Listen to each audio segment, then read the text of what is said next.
Bienvenue sur Radio WLC, une filiale de World's Last Chance Ministries, un ministère en ligne dédié à apprendre à vivre en étant constamment prêt pour le retour du Sauveur. Depuis 2000 ans, les croyants de chaque génération aspirent à être la dernière génération. Contrairement à la croyance populaire, Christ n'a pas donné aux croyants de signe des temps à surveiller. Au lieu de cela, il a averti à plusieurs reprises que sa venue prendrait par surprise même les fidèles. Yahushua a urgemment averti les croyants d'être prêts parce que le Fils de l'homme viendra à l'heure où vous n'y penserez pas. Radio WLC enseigne les esprits et prépare les cœurs au retour soudain de Christ. Aimez-vous demander de l'aide ? Peut-être qu'une meilleure question serait « Êtes-vous capable de demander de l'aide ?» Personne n'aime vraiment demander de l'aide, mais si vous avez besoin d'aide, êtes-vous capable de demander ? Ou bien est-ce quelque chose que vous ne pouvez tout simplement pas vous résoudre à faire ? J'ai fait une recherche rapide pour trouver des citations à ce sujet. J'en ai trouvé quelques-unes, mais ce qui m'a le plus surpris, c'est le nombre de citations qui encouragent les gens à demander de l'aide quand ils en ont besoin. L'une de ces citations est la suivante. « Demander de l'aide n'est jamais un signe de faiblesse. C'est l'une des choses les plus courageuses que vous puissiez faire. Et cela peut vous sauver la vie. » Fin de citation. C'est comme si les gens avaient besoin d'une permission pour demander de l'aide. Ce n'est pas facile, mais parfois, que nous le voulions ou non, nous avons besoin d'aide. Bonjour, je suis Eric Thomas et vous écoutez Radio World's Last Chance, où nous traitons une variété de sujets liés à l'écriture, aux prophéties, aux croyances bibliques, à la piété pratique et à la vie dans une préparation constante au retour de Yahushua. Aujourd'hui, avec Jean-Olivier, nous allons partager quelques façons de demander de l'aide à Yah quand nous en avons besoin et comment reconnaître les promesses qui nous sont nécessaires dans la Bible. Jean, pourquoi penses-tu qu'il est si difficile de demander de l'aide ? Pour certains, c'est peut-être l'orgueil. Pour d'autres, c'est l'embarras. Demander de l'aide révèle que vous avez un besoin. Je pense que souvent, les gens n'aiment pas demander de l'aide parce qu'ils ne veulent pas mettre l'autre personne dans la position délicate de dire non.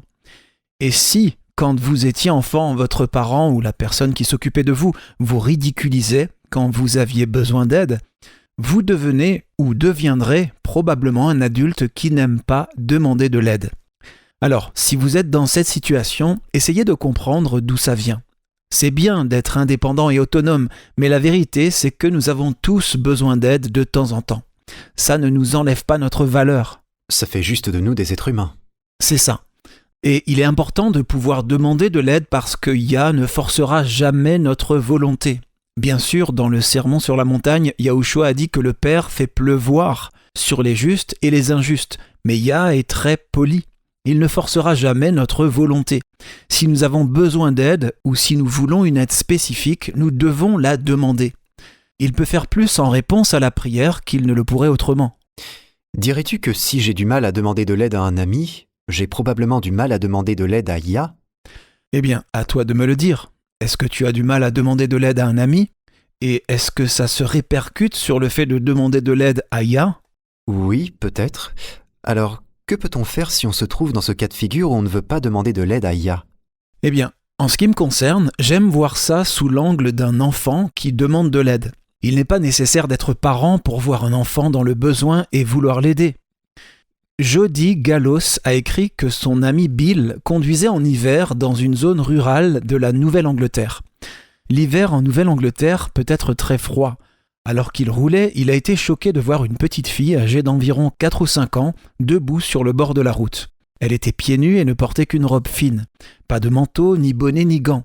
De toute évidence, quelque chose n'allait pas. Bill s'est arrêté et a demandé à la petite fille où elle habitait.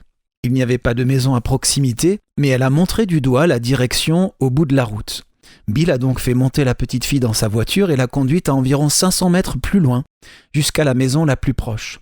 Quand il est arrivé, la mère, une mère célibataire, était folle d'inquiétude. Maintenant, tout ça semble naturel, n'est-ce pas ? Si vous voyez un enfant qui a besoin d'aide, qui est manifestement perdu, vous intervenez et vous l'aidez. Bien sûr.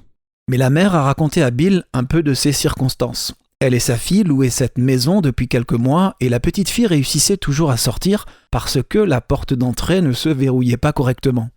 La mère s'était plainte à plusieurs reprises auprès du propriétaire. Celui-ci avait toujours promis de faire des réparations, mais rien n'avait jamais été fait. C'est là que Bill est allé au-delà de son aide initiale. Il était consterné par le danger que courait l'enfant à cause de la négligence du propriétaire. Il est remonté dans sa voiture, s'est rendu à la quincaillerie locale, où il a acheté une nouvelle serrure et les outils nécessaires pour l'installer. Il est ensuite retourné au domicile de la femme et a installé la nouvelle serrure. Elle était si reconnaissante qu'elle a voulu le payer, mais Bill a refusé son argent et est simplement reparti dans sa voiture pour continuer sa journée. Maintenant, j'ai choisi de partager cette histoire parce que tout le monde n'a pas des parents prêts à aider.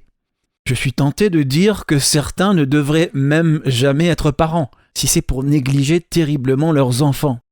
Certains encore peuvent aider leur enfant, mais ils le font à contre-cœur. Ou pire, ridiculisent l'enfant quand il a besoin d'aide. Mais tout être humain décent qui voit un enfant avoir besoin d'aide, même si c'est l'enfant d'un autre, va intervenir et l'aider. C'est la chose juste à faire. Vous n'avez pas besoin d'avoir un amour spécial pour l'enfant d'un autre pour l'aider quand il en a besoin. C'est ça. Maintenant, prenons et appliquons ce même principe à Yahuwah.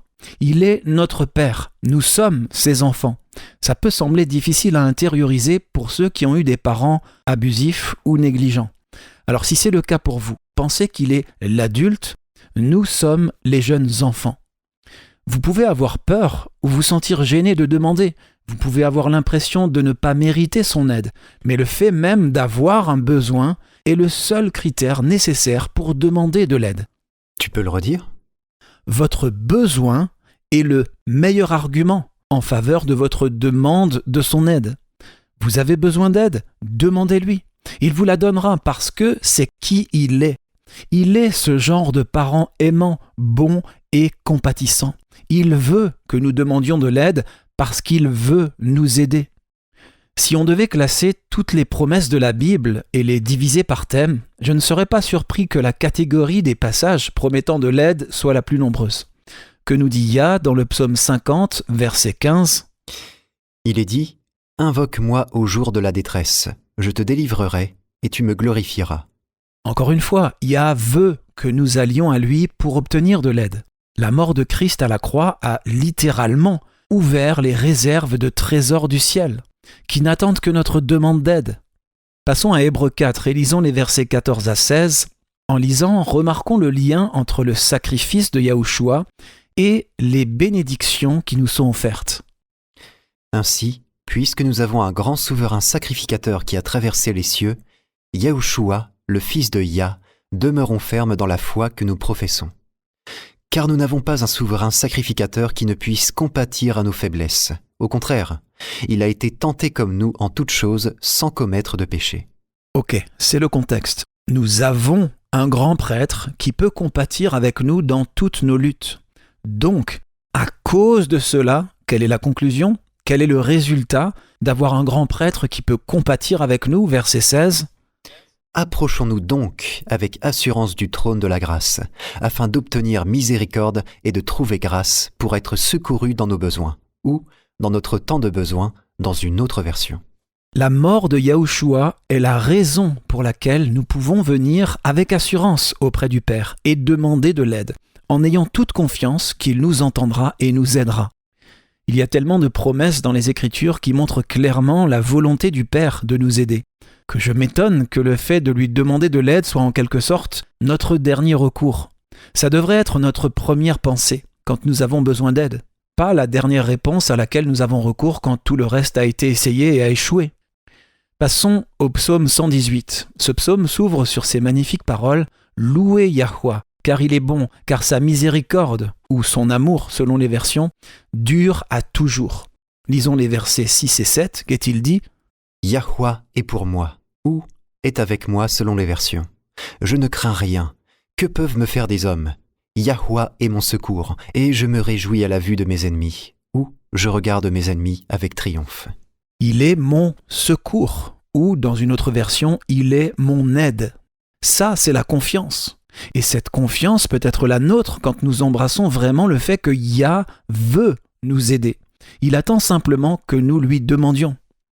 D'accord, mais comment devons-nous demander ? Je veux dire, nous entendons des sermons sur le fait de ne pas considérer Yah comme, en quelque sorte, un grand Père Noël dans le ciel. Nous avons déjà parlé d'un type de prière qui ne sont qu'une grande liste de souhaits.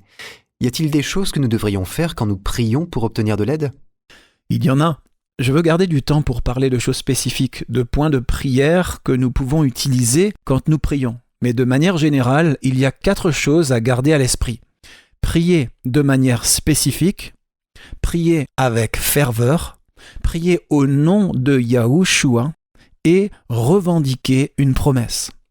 Il est très important d'être aussi précis que possible quand nous prions. Nous avons tellement peur de demander quelque chose en dehors de la volonté de Yah pour nous que trop souvent nos prières sont vagues. Si vos prières sont vagues, comment pouvez-vous savoir quand elles auront été exaucées ? Bonne question. Mais il faut admettre que c'est une préoccupation légitime de ne pas vouloir demander quelque chose en dehors de la volonté de Yah. Pourquoi ? Si ton garçon vient te voir et te demande quelque chose dont tu sais que ça lui fera du mal ou le mettra en danger, est-ce que tu vas le lui donner juste parce qu'il te l'a demandé ? Non. Alors pourquoi en serait-il autrement avec notre Père Céleste ? Passons à Matthieu 7, c'est le sermon de Christ sur la montagne. Pour ceux d'entre vous, amis auditeurs, qui hésitez à prier spécifiquement parce que vous craignez de demander quelque chose qui ne serait pas la volonté de Yah, ce passage est pour vous. Matthieu 7, versets 9 à 11. « Lequel de vous donnera une pierre à son fils s'il lui demande du pain ? Ou, s'il demande un poisson, lui donnera-t-il un serpent ? Si donc, méchants comme vous l'êtes, vous savez donner de bonnes choses à vos enfants, à combien plus forte raison votre Père qui est dans les cieux donnera-t-il de bonnes choses à ceux qui les lui demandent ?» Ensuite, quand vous priez, soyez fervents dans vos prières. Vous devez vraiment penser ce que vous dites. C'est plus que prononcer à demi-mot certaines paroles pendant que votre cerveau est en quelque sorte en mode pilote automatique. Voyons Jacques 1. Ici, dans le contexte de l'encouragement à demander la sagesse à Yah, Jacques inclut quelques conseils sur la façon de demander. Lisons-les. Jacques 1, versets 5 à 8. « Si quelqu'un d'entre vous manque de sagesse, qu'il la demande à Yah, qui donne à tous simplement et sans reproche, et elle lui sera donnée. Mais qu'il la demande avec foi, sans douter. Car celui qui doute est semblable au flot de la mer, agité par le vent et poussé de côté et d'autre. Qu'un tel homme ne s'imagine pas qu'il recevra quelque chose du Seigneur.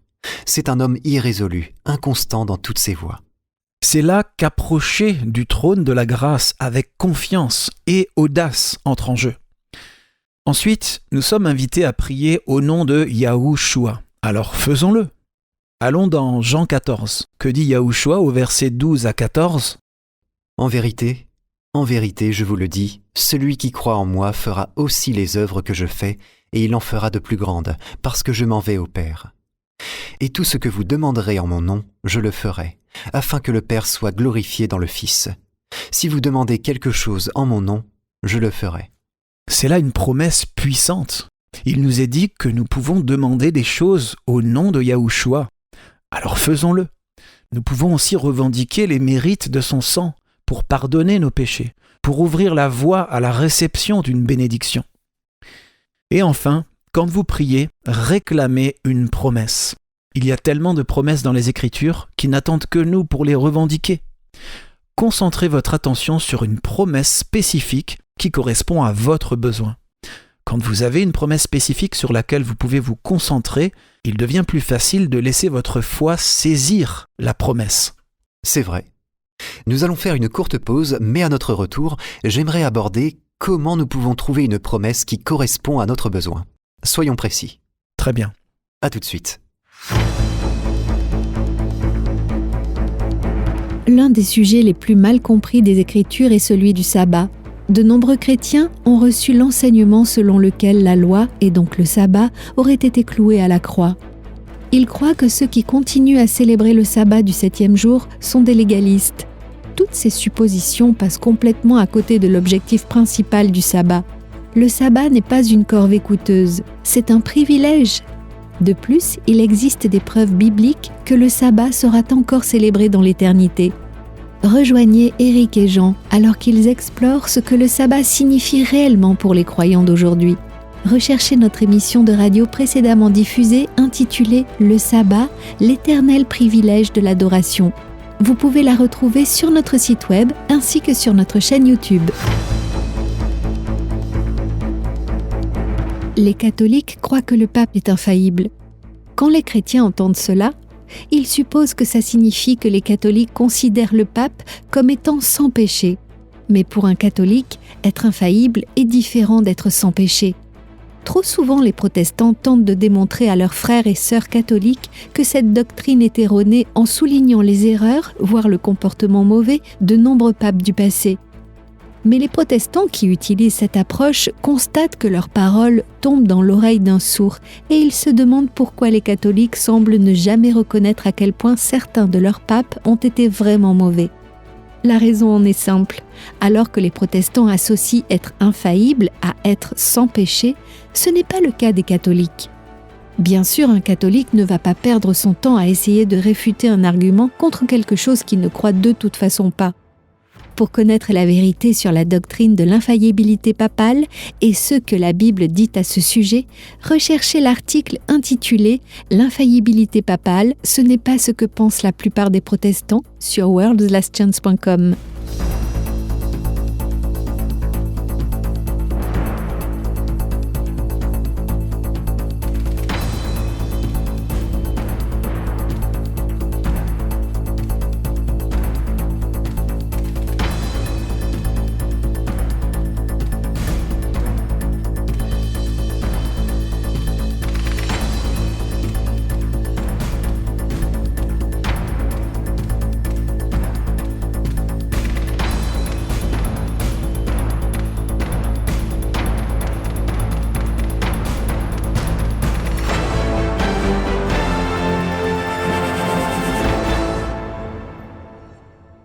Trouver une promesse qui correspond à nos besoins. Ça peut être difficile.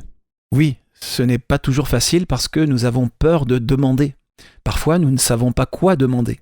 Il est facile de dire qu'il y a une promesse pour chaque situation, mais si vous ne savez pas quelle promesse correspond à vos besoins, ça peut être plus difficile. J'ai là une liste de versets bibliques que j'aimerais que nous lisions. Voyons comment nous pouvons les utiliser comme promesses. Parfois, une promesse est évidente. Comme dans Matthieu 28, verset 20, « Voici, je suis avec vous tous les jours, jusqu'à la fin du monde. » J'aime cette promesse. On peut l'utiliser dans tellement de situations. Elle nous dit que Yahushua est toujours avec nous et ça peut être un réconfort à chaque fois que vous luttez contre, quoi que ce soit. Absolument. Toutes les promesses sont précieuses, mais il y a des passages de la Bible qui contiennent des promesses si nous apprenons à les reconnaître et à les extraire de l'Écriture. Quel est notre premier verset ? Psaume 119, verset 133. Il est dit « Dirige mes pas par ta parole et ne laisse aucune iniquité dominer sur moi. » Ce n'est pas un verset qu'on citerait normalement comme une promesse, mais c'est pourtant le cas. Il est énoncé ici même ce que nous pouvons demander. « Dirige mes pas par ta parole ». C'est demander à Yah d'utiliser les Écritures pour nous révéler ce que nous devons faire. Maintenant, bien sûr, il y a des principes bibliques contenus dans les Écritures. Si nous les suivons, c'est une façon d'apprendre la volonté de Yah. Et si on a une question spécifique à propos d'une situation spécifique, comment peut-on utiliser la Bible pour trouver des réponses ? Une des choses qu'on peut faire, par exemple, c'est ouvrir la Bible au hasard et lire les 2 pages. Lisez attentivement, avec un esprit ouvert, tous les versets. Je ne dis pas qu'il suffit de pointer un verset spécifique pour obtenir une réponse, même si ça peut arriver. Lisez les 2 pages et voyez s'il y a quelque chose qui répond à votre question. Ça peut sembler aléatoire, mais ça ne l'est pas. Parce que quand vous tomberez sur un passage qui vous parle, selon votre situation, vous le saurez. Il vous faudra peut-être ouvrir la Bible plus d'une fois, en lisant à chaque fois les 2 pages, mais quand vous tomberez sur un passage qui répond à votre question, vous le saurez. Vous réaliserez que c'est votre réponse. La suite du verset « Ne laisse aucune iniquité dominer sur moi » est aussi une promesse parce que si l'Écriture nous incite à demander quelque chose, c'est que Yah est prêt à nous le donner. Waouh, tu as raison. Je commence à voir où tu veux en venir. Oui, il y a beaucoup de passages de l'Écriture que je n'avais jamais considérés comme des promesses, mais c'est vrai. Si Yah nous incite à prier pour ces choses, c'est parce qu'il est prêt à nous les donner. Ça ouvre la voie à tant d'autres possibilités, tant de promesses supplémentaires. Je n'avais jamais vu ça sous cet angle. C'est ça. Il y en a partout dans les Écritures, mais surtout dans les psaumes. Quel est le prochain verset de notre liste ? Le psaume 40, verset 14, il est dit « Veuille me délivrer, ô Yahwa. Yahwa, viens en hâte à mon secours. Ou hâte-toi de me secourir dans une autre version. Ce verset est sur la liste parce que nous devons bien voir ce que David dit vraiment ici. Il est en train de dire « Dépêche-toi, j'ai besoin d'aide, vite !» C'est une prière audacieuse. La plupart n'aiment pas les prières audacieuses. Eh bien, non. Elle semble présomptueuse, voire impolie pour certains. Nous n'exigeons rien du Tout-Puissant. Peut-être pas, mais David a exigé. Moïse a exigé. Si on parcourt les Écritures, on peut voir que ceux qui avaient les relations les plus étroites avec Yah étaient aussi ceux qui n'avaient pas peur de faire des prières audacieuses. Ils connaissaient le caractère d'amour de Yah et n'hésitaient donc pas à prier avec insistance. Et Christ lui-même a exhorté ses auditeurs à être persévérants dans la prière. Revenons dans Matthieu 7 et lisons le verset 9 où il demande « Lequel de vous donnera une pierre à son fils s'il lui demande du pain ?» Mais lisons les deux versets précédents, versets 7 et 8. « Demandez et l'on vous donnera. Cherchez et vous trouverez. Frappez et l'on vous ouvrira. Car quiconque demande reçoit. Celui qui cherche trouve et l'on ouvre à celui qui frappe. » Ça ne transparaît pas dans nos traductions modernes. Nous avons perdu une partie du sens grammatical dans nos traductions. Mais dans le grec, la structure grammaticale indique que nous devons demander et continuer à demander, et nous recevrons. Chercher et continuer à chercher, et nous trouverons. Frapper et continuer à frapper, et la porte nous sera ouverte. Des prières importunes. On peut le dire. Yahushua nous dit de faire des prières persistantes, insistante, tenace, persévérante, obstinée, sans relâche. Et la promesse est que nous aurons une réponse. Nous avons l'assurance que Yah ne nous donnera rien de mauvais quand nous attendons quelque chose de bon. N'ayez pas peur de prier avec persévérance pour quelque chose. Nous pouvons et devrions toujours ajouter que ce ne soit pas ma volonté, mais ta volonté qui soit faite. Alors nous sommes en sécurité. Il est sûr de prier avec insistance, ténacité, sans relâche. Yah veut que nous le fassions. Ok, qu'y a-t-il ensuite ? Alors voyons voir. C'est le psaume 20, versets 2 à 5 qui dit « Que Yahwa t'exauce au jour de la détresse. Que le nom du Elohim de Jacob te protège. Que du sanctuaire il t'envoie du secours, que de Sion il te soutienne. Qu'il se souvienne de toutes tes offrandes et qu'il agrée tes holocaustes. Qu'il te donne ce que ton cœur désire et qu'il accomplisse tous tes desseins. » Encore une fois, ce n'est pas nécessairement un passage qu'on considérerait normalement comme une promesse. C'est en fait une bénédiction. Mais quand on réalise que l'esprit de Yah a inspiré David à écrire ce psaume et l'a ensuite préservé dans sa parole, on se rend compte que ce sont des promesses, parce que c'est ce qu'il est prêt à faire si vous le demandez. Il y a beaucoup de promesses ici. C'est le cas. Comptons-les en le relisant et réfléchissons à la façon dont elles peuvent s'appliquer quand vous êtes dans une situation où vous avez besoin de l'aide divine. Verset 2. Quelle est la première promesse ? Que Yahwa t'exauce ou te réponde au jour de la détresse.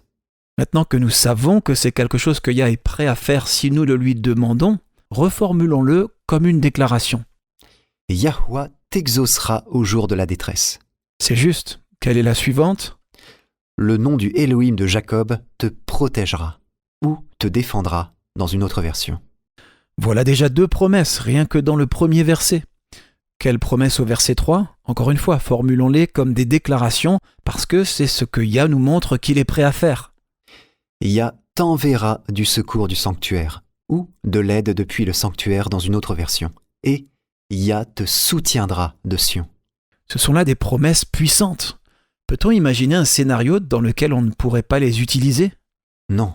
Je l'avais déjà lu, mais je les avais pas reconnues comme des promesses à revendiquer. Le verset 4 en contient 2 autres. Yah se souviendra de toutes tes offrandes. Yah agréera ou acceptera tes holocaustes. Ça veut dire que Yah voit et accepte nos actes de louange et d'adoration, et il voit et reconnaît nos actes d'obéissance. Quelle promesse au verset 5 ? Yahwa te donnera ou t'accordera ce que ton cœur désire. Et Yahwa accomplira tous tes desseins. Le verset suivant, verset 6, est en fait le point culminant de ce passage. Il est dit « Nous nous réjouirons de ton salut, nous lèverons l'étendard, ou nous dresserons nos bannières, au nom de notre Elohim, que Yahwa exauce toutes tes demandes, ou tous tes vœux. » Il y a 3 promesses ici. La première est « Nous nous réjouirons de ton salut ». Maintenant, il va sans dire que si vous vous réjouissez d'être sauvés, c'est que vous êtes sauvés. Oui, bien sûr, ça s'applique au fait d'être sauvé du péché. Mais dans la vie de David, nous pouvons voir qu'il a été sauvé à plusieurs reprises à un niveau très pratique, très concret dans sa vie quotidienne. Il a été sauvé de nombreuses fois de situations dangereuses. De ses ennemis. Bien sûr.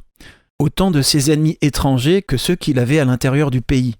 Et d'autres situations encore. C'est une promesse que nous pouvons revendiquer. La promesse suivante, nous dresserons nos bannières au nom de notre Elohim.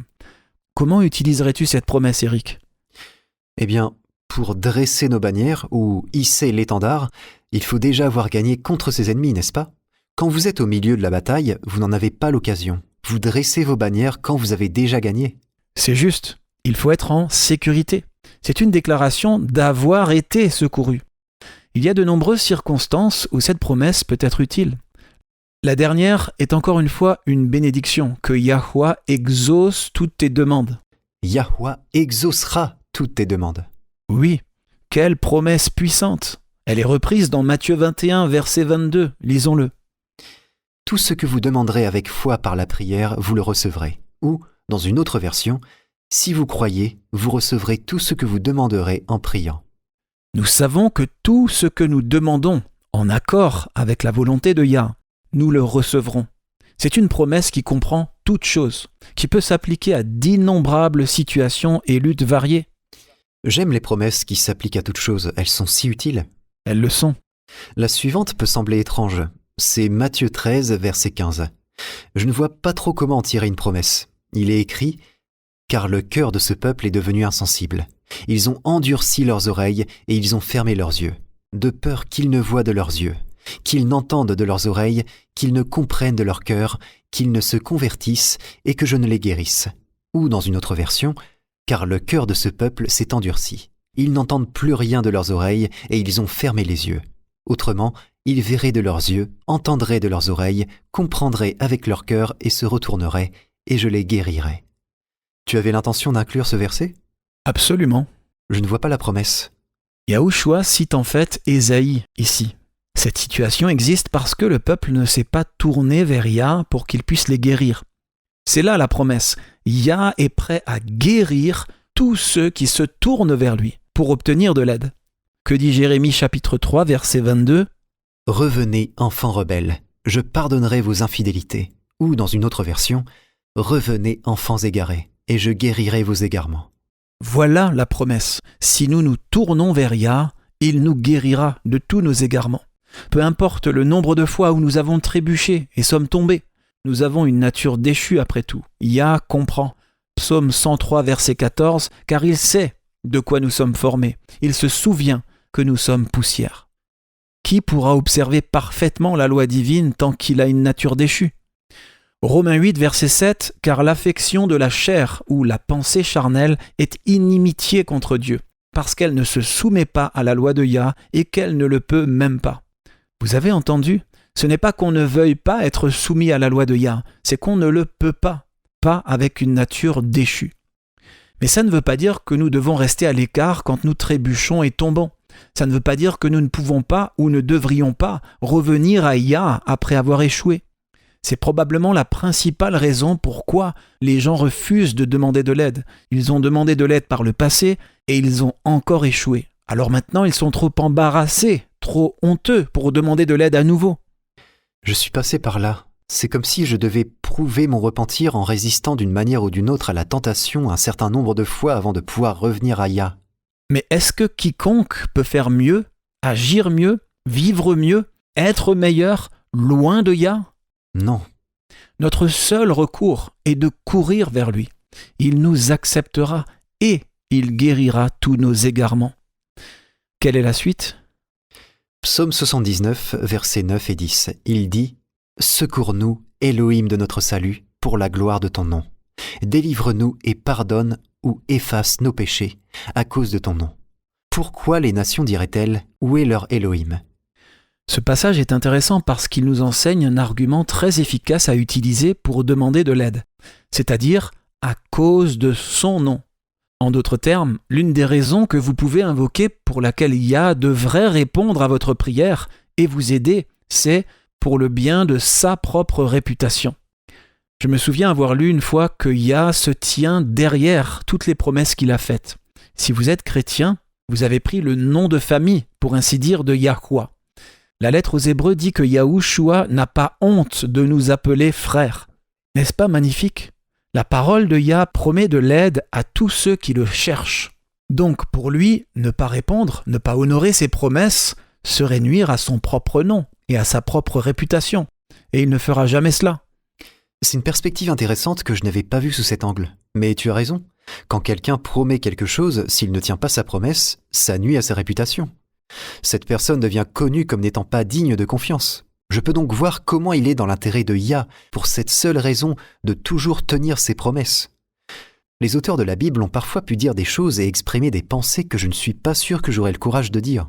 Et pourtant, le fait qu'il l'ait fait nous apprend beaucoup sur Yah, sa fidélité à tenir ses promesses et la confiance, l'audace que nous pouvons avoir, qu'il veut que nous ayons quand nous l'approchons pour obtenir de l'aide. Hébreux 1, verset 14. Ne sont-ils pas tous des esprits au service de Yah, envoyés pour exercer un ministère en faveur de ceux qui doivent hériter du salut ? Ça parle des anges, et cette promesse est formulée comme une question. Ne sont-ils pas tous des esprits ou des anges au service de Yah, envoyés pour exercer un ministère en faveur de ceux qui doivent hériter du salut ? Il n'est pas vraiment en train de poser la question. C'est ce qu'on appelle une question rhétorique, parce que la réponse est évidente. Oui, les anges sont envoyés pour servir ceux qui hériteront du salut. En sachant cela, vous pouvez demander spécifiquement cette bénédiction. Vous pouvez demander que les anges coopèrent avec vous pour élever vos enfants pour Yah, pour mémoriser les Écritures, pour témoigner, pour travailler efficacement dans votre travail, dans votre activité. Les anges nous aident de bien plus de façons que nous ne le pensons. Et c'est une aide que nous pouvons demander. À suivre, notre courrier des auditeurs, restez à l'écoute.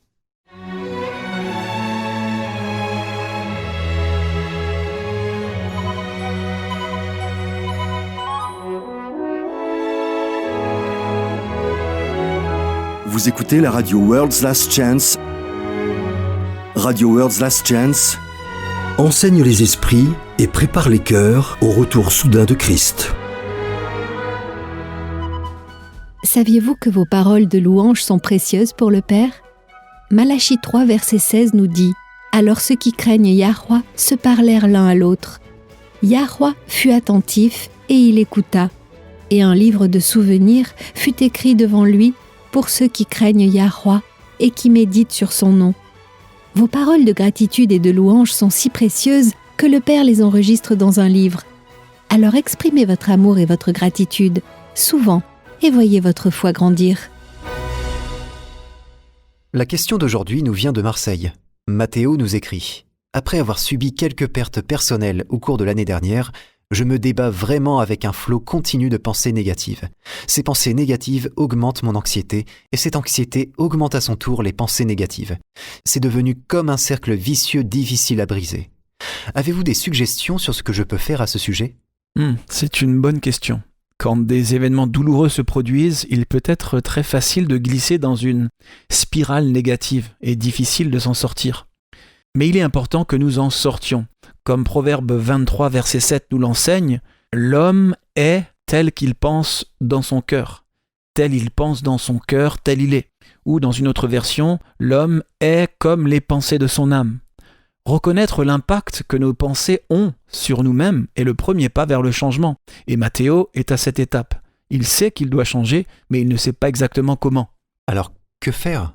J'ai moi-même lutté contre ce problème dans le passé. Que faire si on se retrouve dans ce genre de situation ? Eh bien, vous devez identifier les schémas de pensée négatifs. Nous pouvons tous avoir des pensées qu'on pourrait qualifier de négatives. Mais mettez en lumière les schémas, les processus ou les scénarios. Identifiez ce qui déclenche ces pensées. Est-ce que c'est l'anxiété, comme dans le cas de Mathéo ? Est-ce que c'est le doute ? Est-ce que c'est l'autorécrimination ? Est-ce que c'est le chagrin ? Ça peut être un déclencheur de schémas de pensée négatifs. C'est vrai, la culpabilité aussi. La culpabilité et le chagrin se confondent souvent dans nos émotions. Alors, d'un point de vue pratique, une fois que nous avons analysé et identifié les schémas de pensée négatifs et ce qui les déclenche, quelle est la prochaine étape? Que faire? Il y a un certain nombre de choses qu'on peut faire. Une fois que vous avez reconnu qu'il s'agit d'un schéma qui se répète, l'une des choses les plus utiles est d'utiliser ces pensées négatives pour vous rappeler de prier. À chaque fois que ça se produit, priez. Demandez la bénédiction de Yah. Priez pour votre famille, pour vos amis. Honnêtement, ce pourquoi vous priez n'a pas vraiment d'importance. L'important, c'est de prier. Vous voyez, le diable ne veut pas nous rappeler de prier. Quand il voit que ces tourments nous rappellent de prier, il ne voudra pas continuer à faire ce qui nous envoie immédiatement dans la présence du Père. Bon point, je vais m'en souvenir. La prochaine chose pratique que vous pouvez faire est une solution en 2 étapes. Premièrement, mémorisez les Écritures. Vous pouvez commencer par des passages qui se rapportent spécifiquement à ce qui est à l'origine des schémas de pensée négatifs. Par exemple, si vous avez des difficultés financières, le psaume 37, verset 25 est très réconfortant. « J'étais jeune et maintenant j'ai vieilli, mais je n'ai jamais vu le juste abandonné, ni ses enfants mendier leur pain. » Quand ma femme était enceinte de notre 2e enfant, j'ai perdu mon emploi. C'était très stressant. J'ai tellement réclamé cette promesse que j'ai fini par la connaître par cœur, et elle m'est toujours restée. Qu'en est-il de l'anxiété? Il semble que plus on prend de l'âge, et plus certains luttent contre l'anxiété. Philippiens 4, versets 6 et 7, c'est un autre passage que j'ai mémorisé. Ne vous inquiétez de rien, mais en toute chose, faites connaître vos besoins à Yahweh par des prières et des supplications avec des actions de grâce. Et la paix de Yah, qui surpasse toute intelligence, gardera vos cœurs et vos pensées en Yahushua Christ. C'est magnifique et tellement réconfortant. Ça l'est. Donc vous voyez, quand nous concentrons nos pensées sur le fait de mémoriser les Écritures, ça nous amène à l'étape suivante qui est méditer la parole de Yah. Ça veut dire engager activement notre esprit, notre pensée sur quelque chose d'autre que la spirale des pensées négatives dans laquelle on peut se retrouver. Il n'est pas possible d'avoir juste un cerveau vide. Il ne fonctionne pas de cette manière. Donc, quand vous mémorisez les Écritures, vous vous donnez quelque chose d'autre à penser. Quand vous méditez sur les Écritures, vous remplissez activement vos pensées. Vous les concentrez activement sur quelque chose d'autre, quelque chose d'encourageant, d'édifiant et d'inspirant pour la foi. Ça aide beaucoup. C'est vrai. Je veux juste partager que, pour moi, quand je traverse des moments difficiles, il y a 2 psaumes qui contiennent des promesses vraiment encourageantes. Le psaume 37 et le psaume 34. Voilà le psaume 34. Il est dit « Quand les justes crient, Yahweh entend, et il les délivre de toute leur détresse. Yahweh est près de ceux qui ont le cœur brisé, et il sauve ceux qui ont l'esprit dans l'abattement. Le malheur atteint souvent le juste, mais Yahweh l'en délivre toujours. » C'est vraiment encourageant. La psychologie moderne a découvert que nos pensées ont un impact puissant sur nos émotions. On peut même transformer les Écritures en affirmations personnelles qu'on peut se répéter à soi-même. Qu'est-ce que tu veux dire? Tu peux nous donner un exemple? Eh bien, prenons Philippiens 4, verset 13. Il est dit « Je puis tout par Christ qui me fortifie ». C'est une affirmation puissante qui convient à toutes les situations. Romains 8, verset 37. Mais dans toutes ces choses, nous sommes plus que vainqueurs par celui qui nous a aimés. Et les 2 versets suivants, Romains 8, versets 38 et 39. Car j'ai l'assurance que ni la mort, ni la vie, ni les anges, ni les dominations, ni les choses présentes, ni les choses à venir, ni les puissances, ni la hauteur, ni la profondeur, ni aucune autre créature ne pourra nous séparer de l'amour de Yah manifesté en Yahushua Christ, notre Seigneur. Nous devons laisser ces choix, ces réponses choisies devenir nos réactions. Et elles le deviendront. Au premier signe d'une spirale dans un piège de négativité, si nous utilisons ça comme un rappel pour prier, et comme un rappel pour méditer sur la parole de Yah en transformant les passages de l'Écriture en affirmations personnelles, ça deviendra notre réaction naturelle. Qu'en est-il de tenir un journal personnel? Tu sais, ce que certains appellent un journal intime, mais qui est simplement écrire vos pensées et vos émotions, vos expériences. Dans ce cas, gardez une trace des passages des Écritures qui ont été particulièrement utiles. La tenue d'un journal peut être très utile pour certaines personnes. Je sais que ma femme le fait souvent. Je ne le fais pas autant qu'elle, mais ça aide certainement. Et quand je vois comment elle l'utilise pour se remémorer des promesses particulièrement puissantes, je me dis que je devrais le faire plus souvent. Une autre chose qui est vraiment utile est de s'entourer, littéralement, de promesses édifiantes et inspirantes pour la foi. Je crois que j'ai déjà parlé d'une amie de la famille qui traversait une période très sombre dans sa vie. Elle a écrit sur des feuilles des promesses bibliques correspondant à sa situation. Elle les a ensuite accrochées sur tous les murs de son appartement. Littéralement, à chaque endroit où ses yeux se posaient, il y avait un grand morceau de papier sur lequel se trouvait une promesse puissante. Dans sa chambre, sur le mur en face de son lit, qu'elle voyait à la première heure le matin et à la dernière heure le soir, sur son frigo, sur le miroir de sa salle de bain, elle s'est littéralement entourée des promesses de Yah. Et sans surprise, elle est sortie de cette période très difficile en étant plus que conquérante. C'est magnifique. S'entourer des promesses bibliques, c'est presque être dans les bras du Père, tu vois ce que je veux dire ? C'est exactement ça. Quand vous commencez à utiliser les Écritures pour surmonter un schéma négatif, un cycle de pensée négative, ça vous transforme. Tout ce que vous voulez changer, tout ce contre quoi vous luttez, utilisez-le pour vous rappeler de prier. Ensuite, utilisez toujours ce rappel pour choisir de vous concentrer sur la parole de Yah. Votre foi grandira et même si les luttes peuvent continuer pour un temps, vous en sortirez plus fort que jamais. C'est un processus puissant. C'est excellent. Très bien, question suivante. Gilly nous écrit du Canada. Depuis que j'ai accepté le sabbat lunaire, aller au travail est devenu plus compliqué. J'aimerais travailler à domicile pour pouvoir fixer mes propres horaires. Avez-vous des suggestions ou des idées sur le genre de travail ou d'activité que les chrétiens peuvent exercer depuis la maison ? Oui, il y en a plusieurs. Depuis la pandémie, le travail à distance est devenu plus courant. Évidemment, tous les types de travail ne se prêtent pas au travail à distance, mais si c'est le cas de votre travail, de votre activité, c'est par là que je commencerai. Renseignez-vous auprès de votre employeur pour savoir si c'est possible. Même les médecins. Les rendez-vous par visio sont de plus en plus courants dans de nombreux endroits. Les blogs et les podcasts ont aussi connu un essor ces dernières années. Développer un blog ou un podcast avec un point de vue chrétien est une possibilité, même s'il s'agirait plutôt d'un travail secondaire dans un premier temps, parce qu'il faut du temps pour le mettre en place. Il y a aussi le travail de consultant en ligne. Il y a également de nombreuses possibilités de travail en freelance, dans les domaines de la création de contenu, la rédaction d'annonces, le développement de sites web, etc. La photographie en freelance aussi. J'ai une cousine qui a une belle carrière en vendant ses photos en ligne. Bien sûr, il y a aussi des sites sur Internet qui vendent des objets d'art et d'artisanat faits à la main. Etsy, pour prendre un exemple. Des gens du monde entier vendent à d'autres du monde entier en publiant leurs objets à vendre en ligne. Tu peux redire le nom du site ? Etsy, ETSY.com. Okay. Il y a aussi des possibilités en ligne pour enseigner et donner des cours particuliers. Certaines entreprises embauchent des personnes pour travailler à domicile en tant que représentants du service clientèle. Donc oui, il y a de nombreuses possibilités de travail à domicile, dont la plupart sont en ligne. Avec Internet, le monde est remarquablement petit, n'est-ce pas ? Absolument. Une dernière question. Carl, depuis les États-Unis, nous écrit « J'ai la chance d'avoir un patron qui est prêt à me donner mon temps libre pour le vrai sabbat biblique lunisolaire. Le problème, c'est que je dois l'informer des dates auxquelles je dois m'absenter 6 mois à l'avance pour qu'il puisse les planifier. Quel est le moyen le plus simple de le faire ? Est-ce qu'il y a des applications pour calculer le sabbat lunaire longtemps à l'avance ? Oui, nous avons des apps très conviviales. Sur notre site web, nous avons une application en ligne de calendrier lunisolaire qui prend votre position et calcule quand le sabbat arrive pour vous. Il y a aussi la version app que vous pouvez télécharger pour Windows, Mac et Linux.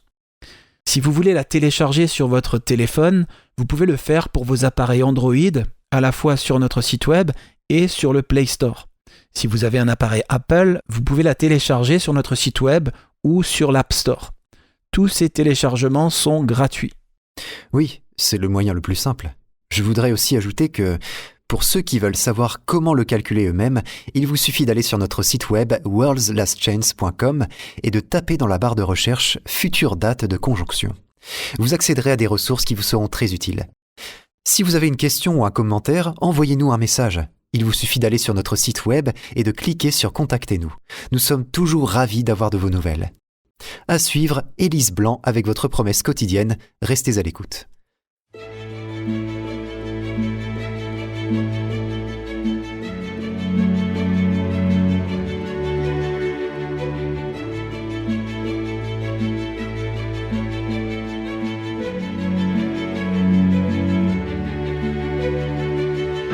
De nombreux adultes auraient aimé avoir la possibilité d'étudier la religion à l'université. Il n'est pas trop tard. Sur worldslastchance.com, nous avons des centaines d'articles et de vidéos sur de nombreux sujets religieux et spirituels différents, et de nouveaux contenus sont ajoutés en permanence. Certains articles donnent des conseils sur comment vivre une vie chrétienne victorieuse. D'autres articles approfondissent des passages incompris de l'Écriture et expliquent ce que signifiait l'hébreu original. Nous proposons aussi de nombreux articles et vidéos sur les prophéties. Paul a dit à Timothée « Toute écriture est inspirée de Dieu et utile pour enseigner, pour convaincre, pour corriger, pour instruire dans la justice, afin que l'homme de Dieu soit accompli et propre à toute bonne œuvre. » Si vous lisez attentivement le contenu de notre site web, vous aurez une base solide non seulement dans les vérités doctrinales, mais vous connaîtrez aussi les secrets d'une prière efficace et comment étudier la Bible pour découvrir la vérité par vous-même. Visitez notre site worldslastchance.com. Il n'est jamais trop tard pour commencer. worldslastchance.com prépare un peuple pour le retour très proche du Sauveur.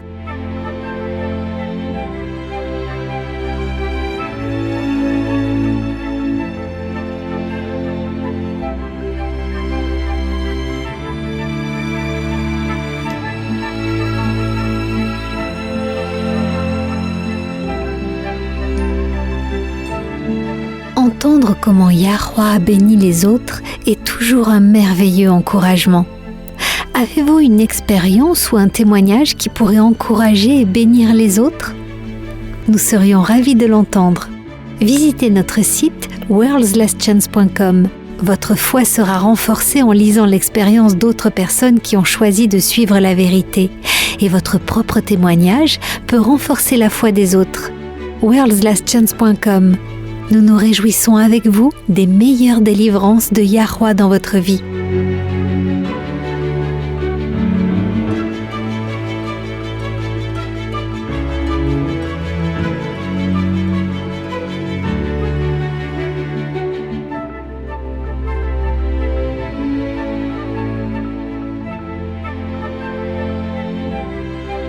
Êtes-vous confronté à une situation où vous avez besoin d'aide et de conseils divins? Il y a de la puissance dans la prière. Yahweh n'aspire qu'à répondre à la prière de la foi. Si vous souhaitez que d'autres personnes se joignent à vous dans la prière, visitez notre site web et cliquez sur « Demande de prière ». L'équipe WLC prie chaque jour sur la liste de prières et d'autres personnes dans le monde entier peuvent se joindre à vous pour chercher la face du Père. N'oubliez pas, la prière fait bouger le bras de la Toute-Puissance. Nous nous joignons à vous dans la prière sur worldslastchance.com.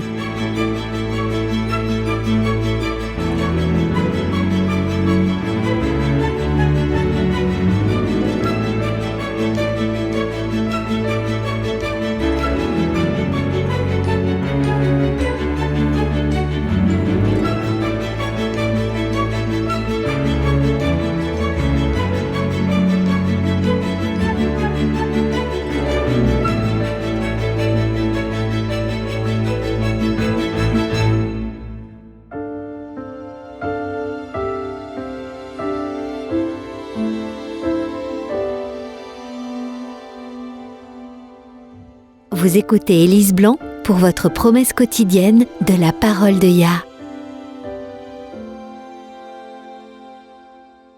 Une femme nommée Sarah a publié en ligne une expérience qu'elle a vécue en emmenant son garçon à l'école maternelle. Par une matinée froide, les enfants et leurs parents se serraient près du bâtiment pour se protéger du vent en attendant que la cloche sonne. Sarah a remarqué qu'une mère à proximité la regardait, elle et son fils. Sarah a baissé la tête, embarrassée, espérant que cette femme ne connaissait ni le nom de son fils, ni ne savait qu'il était ce gamin, celui qui a du mal à s'adapter, qui pousse ou tape parfois les autres, qui peut être provocateur, bruyant et qui refuse de rester assis sur sa chaise. Sarah savait ce que les autres enfants disaient de lui parce qu'en rentrant de l'école, ils le lui disaient. « Marc a dit que je suis méchant » ou « Le père de Bian a dit que je peux plus jouer avec lui ». Quand le fils de Sarah lui raconte ces choses, son cœur se brise pour son garçon. Ils ont fait tout ce qu'ils pouvaient. On travaillait avec un spécialiste à l'école, à la maison, on lut des livres, on suivit des cours, mais l'enfant a du mal à faire la transition. La femme s'est adressée au fils de Sarah. « Tu dois être Kaïden » a-t-elle dit en souriant. Sarah a rendu un sourire d'excuse du genre « Je suis désolée que vous connaissiez son nom, car ça signifie que vous avez entendu des histoires à son sujet. »« Oui, c'est lui » a-t-elle admis. Quand Kaïden s'est éloignée, elle a chuchoté. « Je sais qu'il cause des problèmes, et on y travaille. » Sarah s'attendait à ce que la femme lui dise ce que Kaïden avait fait à son fils ou qu'elle raconte ce qu'elle a entendu au sujet de son mauvais comportement. Mais ça n'a pas été le cas. La femme lui a souri chaleureusement et a dit « Mon fils aîné a eu des problèmes similaires à cet âge. Il est maintenant au lycée et est un élève qui n'a rien à envier aux autres avec de bons résultats.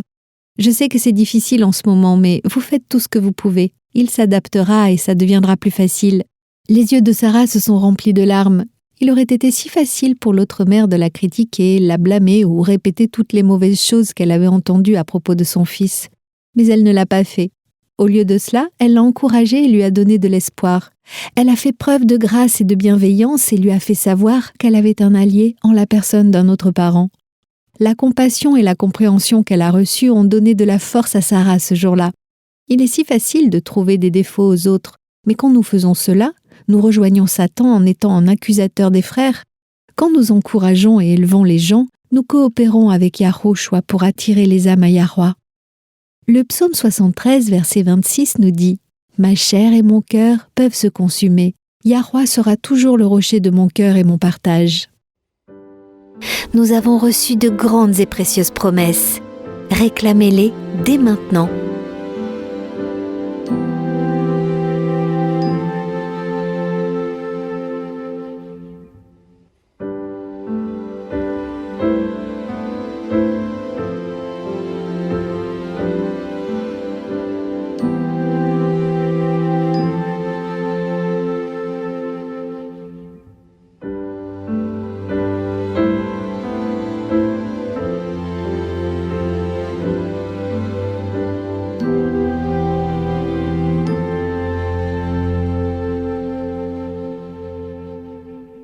Pour terminer, j'aimerais voir un passage qui révèle comment Yahushua, et donc Yahweh, réagit chaque fois que quelqu'un prie et implore la miséricorde.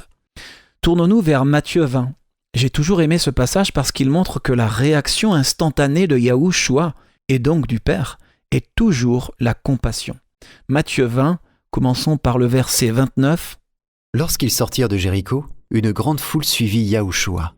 Et voici 2 aveugles assis au bord du chemin entendirent que Yahushua passait et crièrent « Aie pitié de nous, Seigneur, fils de David !» La foule les reprenait pour les faire taire, mais ils crièrent plus fort « Aie pitié de nous, Seigneur, fils de David !» Yahushua s'arrêta, les appela et dit « Que voulez-vous que je vous fasse ?» Ils lui dirent « Seigneur, que nos yeux s'ouvrent. » Remarquez que les gens autour d'eux ont essayé de les décourager. Ils les ont repris. Ils leur ont dit de se taire. Mais les hommes ne se sont pas laissés décourager.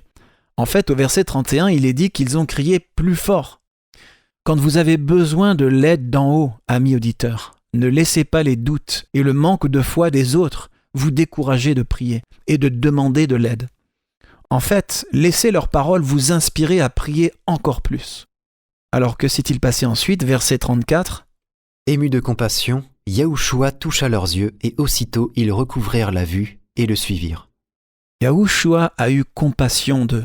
Même s'il n'y avait rien de plus dans ce passage, ce simple fait suffirait à inspirer l'espoir et la foi et à renforcer notre courage. Quand vous criez vers le Père et que vous lui demandez de vous aider, il a pitié de vous. C'est ce que font les bons parents. Quand votre enfant a des difficultés et demande de l'aide, allez-vous vraiment reculer, croiser les bras et refuser de l'aider ? Bien sûr que non. Absolument pas. Au contraire, vous voulez l'aider. C'est ce que Yah fait aussi. En tant que notre Père, il est prêt, disposé à le faire, et attend simplement que nous nous tournions vers lui pour obtenir de l'aide. J'ai ici une citation que j'aimerais que nous lisions, je l'ai toujours trouvée encourageante. Allons-y. Apportez vos besoins, vos joies, vos peines, vos soucis et vos craintes devant Yahweh. Vous ne pouvez l'accabler, vous ne pouvez le fatiguer.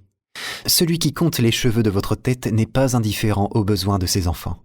Comme le dit Jacques 5, verset 11, Yahweh est plein de miséricorde et de compassion. Son cœur d'amour est touché par nos chagrins et même par les paroles que nous prononçons à leur sujet. Apportez-lui tout ce qui vous trouble. Rien n'est trop grand pour qu'il le supporte. Car il soutient toutes choses. Il gouverne toutes les affaires de la création. Rien de ce qui concerne notre paix n'est trop petit pour qu'il le remarque. Il n'y a aucun chapitre de notre expérience qui soit trop sombre pour qu'il ne le lise. Il n'y a aucune perplexité qui soit trop difficile pour qu'il la dénoue. La relation entre Yah et chaque âme individuelle est aussi distincte et complète que s'il n'y avait aucune autre âme sur la terre pour partager ses soins, aucune autre âme pour laquelle il a donné son Fils bien-aimé. Je tiens à vous remercier d'avoir été à l'écoute, amis auditeurs. Si vous avez apprécié l'émission d'aujourd'hui et que vous souhaitez la partager avec vos amis ou votre famille, vous pouvez la retrouver sur notre site web worldslastchance.com. Nous publions également des émissions déjà diffusées sur notre chaîne YouTube. Recherchez l'émission intitulée « Demandez de l'aide », c'est l'émission numéro 249. Encore une fois, c'est « Demandez de l'aide », émission numéro 249. Si vous nous écoutez sur YouTube, dites-nous ce que vous en pensez dans les commentaires. Si vous appréciez nos programmes, pensez à nous donner un pouce pour aider les autres à trouver notre chaîne. Vous pouvez cliquer sur la cloche de notification pour être informé quand de nouveaux épisodes sont mis en ligne. Nous espérons que vous pourrez vous joindre à nous à nouveau demain. Et d'ici là, rappelez-vous, Yahuwah vous aime et vous pouvez compter sur lui faire confiance en toute sécurité, car il en est digne.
Vous étiez à l'écoute de Radio WLC.